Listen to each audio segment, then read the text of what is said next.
Hello everybody, hope so आप सब ठीक होंगे। लॉकडाउन में मुझे बहुत से बच्चों ने, बहुत से स्टूडेंट्स ने मुझे कहा कि पिलग्रिम्स प्रोग्रेस हमें समझा दीजिए या इस पे एक शॉर्ट नोट बना दीजिए, क्योंकि बहुत से स्टूडेंट्स ऐसे होते हैं जिनको समझ नहीं आता है, क्योंकि पहले कभी उन्होंने लिटरेचर पढ़ा नहीं होता है। लाइक उन्होंने साइंस के स्टूडेंट्स हैं, उन्होंने कभी लिटरेचर पढ़ा नहीं, तो उन्हें समझ नहीं आता है। तो ये वीडियो मैंने उनके लिए बनाया है। सो आज का टॉपिक है द पिलग्रिम्स प्रोग्रेस। तो प्लीज़ ध्यान से सुनिएगा, मैं सिर्फ बोलूँगी, आपको जो मटेरियल दिखा रही हूँ मैं उसको देखकर आप सिर्फ मेरी आवाज़ सुनिए, जस्ट इमेजिनेशन करिए, आप सिर्फ इमेजिन करते जाइए एंड लिटरली बता रही हूँ, आप सबको समझ आ जाएगा, क्योंकि मैं खुद यही तरीका यूज़ करती हूँ और मुझे बहुत अच्छे से समझ आता है। तो now let's start pilgrims progress. Pilgrims progress जो है ये जॉन बन्यन ने लिखा है। ये नावल जो है जॉन बन्यन ने, जब वो जेल गए थे तो जेल के अंदर बैठकर उनको सपना आया था, तो ये उसी पर सारा बेस्ड है। The best known allegory in the English language it is. Okay, allegory क्या होती है? एक इमेजिनेशन होती है हम कैरेक्टर्स को सिम्बलाइज करते हैं। लाइक वो इविल हो सकता है, वो कोई बुराई हो सकती है, वो ट्रूथ हो सकता है, कुछ भी, लाइक कुछ भी हो सकता है। It's just in सिम्बलाइजेशन। सो ये नावल जो है it's an allegory of Christian salvation. दो तरह से लिखा गया है, यानी कि इसके दो पार्ट्स हैं। 1677 से 1684 में इंग्लैंड में लिखा गया था। It was published in 2 parts, जैसे कि मैंने बताया। फर्स्ट पार्ट 1678 में लिखा गया था एंड सेकेंड पार्ट जो है 1684 में लिखा गया था। फर्स्ट पर्सन और सेकंड पर्सन, इसमें दोनों का पॉइंट ऑफ व्यू रखा गया है। ओके, सो याद रखिएगा, इसके 2 पार्ट्स हैं। फर्स्ट पार्ट मैं आपको एक्सप्लेन करूँगी, अभी फर्स्ट पार्ट एक्सप्लेन करूँगी। सेकेंड पार्ट में सारी की सारी जर्नी जो है इस पिलग्रिम की, जो क्रिश्चियन है उसकी फैमिली की यात्रा बताई। जो पार्ट फर्स्ट है, इस पिलग्रिम प्रोग्रेस का जो पार्ट फर्स्ट है, उसमें क्रिश्चियन की जो यात्रा है उसके बारे में डिस्कशन हुई गई है। सो कैसे वो सिटी ऑफ डिस्ट्रक्शन से सेलेस्टियल सिटी तक पहुंचा था, वो सब डिस्कस किया हुआ है। तो क्या था, ये सब कैरेक्टर्स हैं, देख लीजिए। Christian, evangelist, obstinate, pliable, help, Mr. Worldly Wise Man, Mr. Legality, Legality's Son, Civility, Goodwill, भी 3 एंजल्स थे साथ में, बेल्ज़ेबब भी था, फॉर्मेलिटी, हिपोक्रेसी, डिस्ट्रक्शन, ये सब देख लीजिए कैरेक्टर्स, इन सब का जिक्र इसमें है, इन सब का कैरेक्टर इसमें डिस्कस किया हुआ है। सो बनियन जो है उसने कनेक्ट किया है विद रिलीजन, यानी कि वो एक धर्म को मानता है। सिंपल लैंग्वेज में उसने इस नॉवल को लिखा है, बहुत सिंपल लैंग्वेज में लिखा हुआ है। जेल में, जैसे मैंने बताया, जेल में उसको ड्रीम आया था, उसको क्रिश्चियन दिखा था। देन क्रिश्चियन के ऊपर एक बोझ है, क्रिश्चियन के ऊपर एक बोझ है, उसको लगता है कि वो पापों से भरा हुआ है। उसके हाथ में बाइबल है, तो उसमें सब डिस्कस करा हुआ है कि भाई क्रिश्चियन जो है वो बोझ के तले दब गया है, और बाइबल को पढ़ने के बाद वो ये जान लेता है कि वो जहन्नुम में जाने वाला है और वो इस तरीके का सदमा बर्दाश्त नहीं कर सकता, इसलिए वो डिस्ट्रक्शन को छोड़ना चाहता है। क्रिश्चियन जो है वो एक हीरो है, वो प्रोटेगोनिस्ट है, जो सिटी ऑफ डिस्ट्रक्शन को छोड़कर, जहाँ पाप हो रहा है, जहाँ बोझ तले दबे हैं, उसको छोड़कर सेलेस्टियल सिटी तक जाना चाहता है, जन्नत में जाना चाहता है, यानी कि माउंट जियोन। माउंट जियोन ही दूसरा नाम है सेलेस्टियल सिटी का। सिटी ऑफ डिस्ट्रक्शन जो है उसकी अपनी सिटी है, जहाँ वो रहता है, बेडफोर्ड में, जहाँ पे वो पैदा हुआ है और काफ़ी सालों से रह रहा है। एक मैसेज जो सैल्वेशन का वो सीख करना चाहता है, that one has to quit the worldly way, man made towns and cities. वो इन सब चीज़ों को छोड़ना चाहता है। क्रिश्चियन वर्ल्डली वेज को छोड़ना चाहता है, man made towns and cities को छोड़ना चाहता है। वो मटीरियल लाइफ से बिल्कुल दूर जाना चाहता है, क्योंकि सिटी ऑफ डिस्ट्रक्शन में स्पिरिचुअल परस्यूट्स नहीं है, तो वो स्पिरिचुअलिटी को अपनाना चाहता है, इसलिए सेलेस्टियल सिटी जाना चाहता है। उसकी जर्नी के दौरान वो काफ़ी सारे जगहों से, काफ़ी सारी प्लेसेस से पास करता है, लाइक स्लफ ऑफ डिस्पॉन्ड, जो एक दलदल है बहुत बड़ा, इंटरप्रेटर्स हाउस, ब्यूटीफुल हाउस से पास करके जाता है, valley of humiliation, then valley of the shadow of death, जहाँ पे काफ़ी खतरा होता है, वैनिटी फेयर, जहाँ पे हर तरीके की चीज़ें मिलती है, हर मज़े की चीज़ मिलती है, देन डाउटिंग कासल जाता है, डिलेक्टेबल माउंटेन्स भी होते हैं वहाँ, कंट्री ऑफ ब्यूला भी है, एंड फाइनली वो सेलेस्टियल सिटी पहुंच जाता है।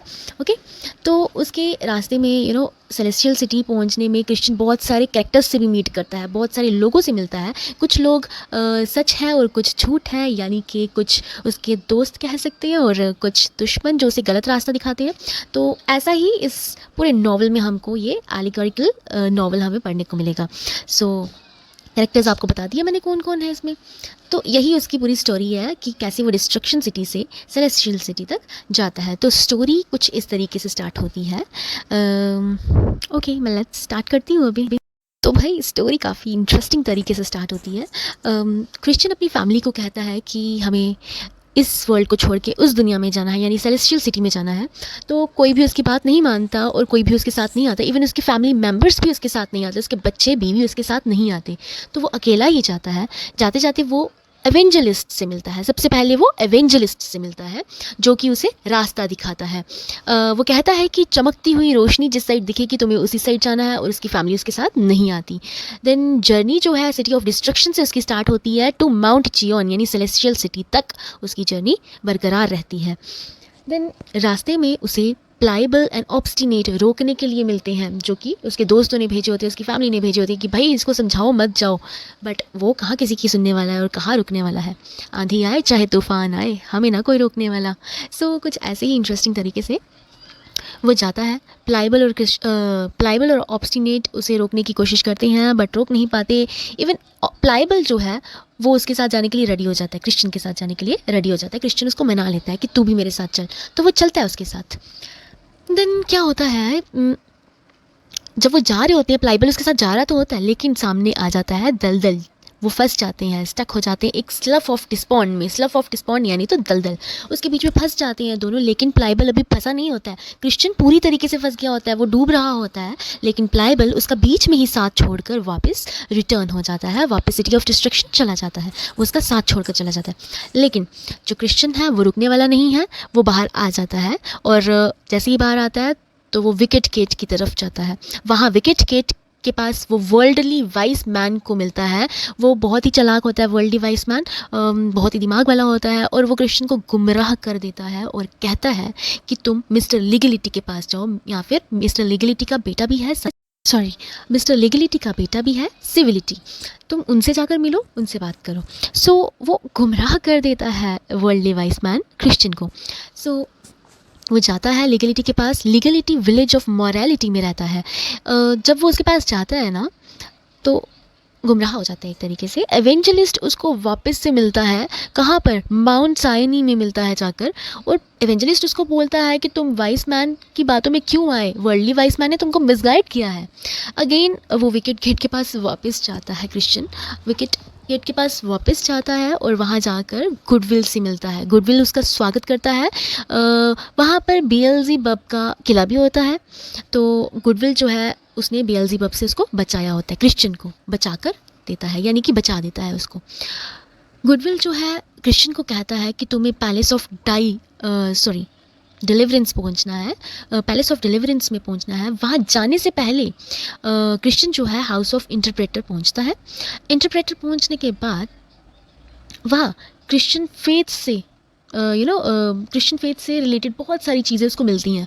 क्रिश्चियन को बहुत सारी चीज़ें मिलती हैं वहाँ जाकर। इंटरप्रेटर जब पहुँचता है ना हाउस में, तो वहाँ बहुत सी चीज़ें मिलती है। फाइनली वो पैलेस ऑफ डिलीवरेंस पहुँच ही जाता है, और डिलीवरेंस में पहुंचने के बाद उसकी बेल्ट टूट जाती है, यानी कि बेल्ट टूट के उसका बोझ कम हो जाता है। उसका जितना भी भार होता है ना, पिक्चर में देखिए कितना भार है, वो टूट जाएगा, ख़त्म हो जाएगा। ओके, सो आगे जाकर उसको 3 एंजल्स मिलती हैं, जैसे कि आप पिक्चर में देख रहे हैं। बहुत ही प्यारी सी एंजल्स तो प्यारी होती हैं। तो एंजल्स मिलती हैं उसे और उसको बुक देती हैं, एक बुक देती है जो कि आप सोच सकते हो कि वो पासपोर्ट है उसका वहाँ जाने के लिए। ठीक है, सेलेस्टियल सिटी में एंटर होने के लिए उसके पास वो बुक होना बहुत ज़रूरी है, वरना वो उधर का उधर ही रह जाएगा अगर उसके पास वो बुक नहीं हुई तो। ओके, सो वहाँ चलते चलते फिर वो बहुत से लोगों से मिलता है। फाइनली वो हील ऑफ डिफ़िकल्टी पहुँचता है। वहाँ पहुँचने वाला था ही, अभी पहुँचता नहीं है, वहाँ पहुँचने वाला था ही कि रास्ते में उसको फॉर्मेलिटी, हिपोक्रेसी मिलती हैं, जो झूठे हैं, शॉर्टकट से पहुँचे हैं। अब आप लोग पिक्चर में देख सकते हैं, आपको दोनों दिख रहे हैं, फॉर्मेलिटी भी और हिपोक्रेसी भी। ये सामने दिख रहे हैं कि कितने झूठे होंगे, शॉर्टकट से पहुँचे, और डेंजरस भी हैं। बस शॉर्टकट के साथ पहुँचे, ये आगे नहीं पहुँचेंगे। आगे चलते चलते क्रिश्चियन रास्ते में सो जाएगा और सोते सोते किताब गुम हो जाएगी। लेकिन फिर आगे क्रिश्चियन को जैसे तैसे करके किताब मिल ही जाएगी। फाइनली उसे वो ढूंढने के बाद किताब मिल जाएगी, ज़्यादा इशू नहीं होगा उसके साथ कोई। देन आगे चलते चलते उसे 2 इंसान मिलेंगे, टिमोरस एंड मिस्ट्रस्ट। दोनों ही इंसान भागते हुए आएंगे और कहेंगे कि आगे मत जाओ, वहाँ पे 2 शेर हैं। तो उसे गुमराह करने की कोशिश करेंगे लेकिन वो फिर भी नहीं रुकेगा, वो फिर भी जाएगा। और शेर पता है किस तरीके से होते हैं, बांधे हुए होते हैं, और just to test the pilgrim's faith वहाँ इसलिए रखे होते हैं ताकि हम टेस्ट कर सकें कि पिलग्रिम को अपने ऊपर विश्वास है कि नहीं है। फाइनली वो पहुंचता है हील ऑफ डिफ़िकल्टी। फाइनली उसके बाद वो पहुंच जाता है पैलेस ब्यूटीफुल में, और जहाँ पर बहुत सारे पिलग्रिम्स होते हैं, और 3 दिन गुजारने के बाद वहाँ से जाते जाते इसको कुछ हथियार मिलते हैं। फाइनली ये अपोलियन के साथ मिलता है। अपोलियन जो है वो गॉड होता है सिटी ऑफ डिस्ट्रक्शन का, जो कि वैली ऑफ ह्यूमिलिएशन में रहता है, और लड़ने लग जाता है क्रिश्चियन के साथ। क्यों लड़ता है? दोनों की लड़ाई इसलिए होती है कि भाई वो बोलता है क्रिश्चियन को कि तुम सिटी ऑफ डिस्ट्रक्शन को छोड़कर क्यों जा रहे हो। तो इसी वजह से उनकी लड़ाई होती है, क्योंकि वो खुद बेसिकली डिस्ट्रक्शन कराने वाला होता है, तो इसलिए। लेकिन फाइनली दोनों में लड़ाई में क्रिश्चियन जीत जाता है अपोलियन से। Finally Christian shadow of death पहुंच जाता है रात को, जहाँ से रिलीजियस साउंड्स आ रही होती है, और वहाँ से बाहर आ जाता है।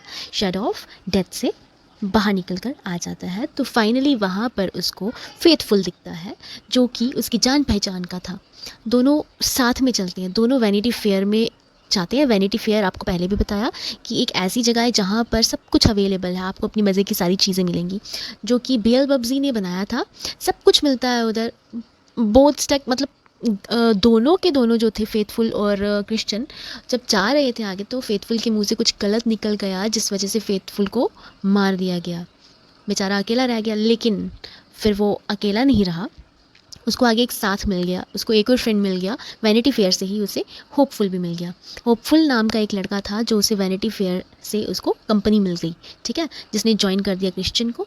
देन दोनों हिल लुक्शे की तरफ, यानी कि उसका ओनर था, एक माउंटेन था जिसका ओनर था डिमोज। तो वो उसका ओनर था। पहाड़ी थी एक, जहाँ पे माइनिंग हो रही थी उधर। डिमोज ने दोनों को ऑफ़र किया, यानी होपफुल को भी और क्रिश्चियन को भी ऑफ़र किया, भाई तुम दोनों सिल्वर का कॉइन ले लो, माइन से जो सिल्वर था वो ले लो। बट क्रिश्चियन जो था वो समझ गया था कि ये धोखा दे रहा है, इसकी बातों में नहीं आना चाहिए, तो वो अपने रास्ते चल पड़ा, उसकी बातों में नहीं आया। रास्ते में चलते चलते उसे झूठे पिलग्रिम्स मिले, जिसमें बाय एंड्स था और उसके कुछ दोस्त थे। बाय एंड्स नाम का एक लड़का था और उसके दोस्त इन दोनों का एडवांटेज लेना चाहते थे, होपफुल का और क्रिश्चियन का, इन दोनों का फ़ायदा उठाना चाहते थे वो दोनों। और देन इन दोनों ने हाईवे का रास्ता छोड़ा और दूसरा रास्ता पकड़ा। सुबह के टाइम पर एक राक्षस ने पकड़ लिया उनको, जिसका नाम था डिस्पेयर की वाइफ थी डिफिडेंस। लेकिन दोनों के दोनों राक्षस सनलाइट की वजह से वीक हो गए, और क्रिश्चियन और होपफुल आगे चल पड़े। क्रिश्चियन और होपफुल डिलेक्टेबल माउंटेन पर पहुंचे। वहाँ शेफर्ड्स ने आगे का रास्ता बताया। टेलीस्कोप से उन्होंने सेलेस्टियल सिटी देखी थी, बहुत नज़दीक नज़र आ रही थी। शेफर्ड्स ने उनको एक सलाह दी कि फ्लैटरर से और एनचांटेड ग्राउंड से बच कर रहना। दोनों क्रॉस रोड पर फंस गए। वाइट ड्रेस फ्लैटरर ने उनको फंसा दिया, जाल में बिछा दिया। बट एक एंजल उन्होंने उन दोनों को बचा लिया।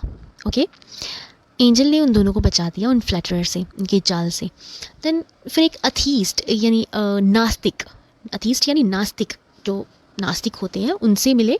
बट शेफर्ड्स की बात याद आ गई उनको, और अथीस्ट को इग्नोर किया। देन रास्ते में चलते इग्नोरेंस नाम का बंदा उनको मिला। भाई इग्नोरेंस ने ऐसे बात की जैसे वो खुद उस सिटी का रहने वाला हो। दोनों ने इग्नोरेंस को फॉलो किया, गेट के पास पहुंचे, बट इग्नोरेंस के पास पासपोर्ट नहीं था भाई, तो यहाँ से इग्नोरेंस फंस गया, उसको हेल में डाल दिया गया। देन दोनों ही होपफुल और क्रिश्चियन रिवर ऑफ डेथ को पार कर दिया। दोनों ने पार किया और फाइनली सेलेस्टियल सिटी पहुँच ही गए। भाई उनकी मंजिल थी सेलेस्टियल सिटी, तो वो आखिरकार यहाँ तक पहुँच ही गए। यहाँ पर आते ही उनका वेलकम किया गया बहुत ही अच्छे तरीके से। तो ये था पार्ट 1, जिसमें बताया गया था कि क्रिश्चियन कैसे डिस्ट्रक्शन सिटी से सेलेस्टियल सिटी तक अपनी यात्रा तय करता है। अब पार्ट 2 जो है उसमें उसकी फैमिली किस तरीके से आती है उसके बारे में बताया हुआ है। उससे पहले आपको मैं बता दूं, एलिगरी बनियन एक पहला इंसान नहीं है जिसने एलिगोरिकल मॉड यूज़ किया है। पहले भी बहुत सारी चीज़ें यूज़ हुई हैं, एलिगरी पहले भी यूज़ हुई है, लाइक प्लेटो ने यूज़ किया सिम्पोजियम में, myth of the cave in Plato's Republic में भी यूज़ हुआ है, द ड्रीम में, एक प्लेज में यूज़ हुआ है, बाइबल, स्पेंसर्स द